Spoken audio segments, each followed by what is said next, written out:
አላሁ መውጁዱን ቢላ መካን የሚል ሰው አልነበረም ነብዩ አለይሂ ሰላቱ ወሰለም በነበሩበት ሰዓት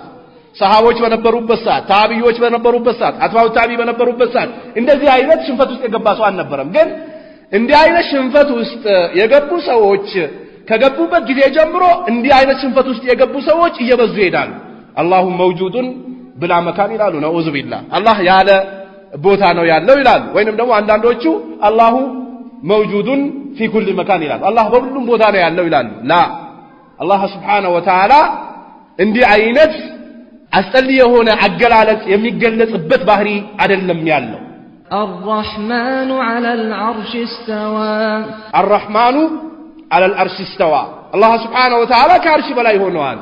ምናልባት ከአርሽ በላይ ሆኗል ሲባል አህለ ሱናዎች እንዴት ነው ያለው እንዴት ነው የሆነው አይመለከተንም አልተነገረንም ليس كمثله شيء وهو السميع البصير ليس كمثله شيء وهو السميع البصير الله የሚመስለው ምንም የለም በጭንቅላታችን ልንስለው እንደዚህ ነው ልንለው የምንችለው ነገር የለም አስልቁ እየተባልነው እናጸድቃለን ያልመጣውን ደግሞ አንቀበልም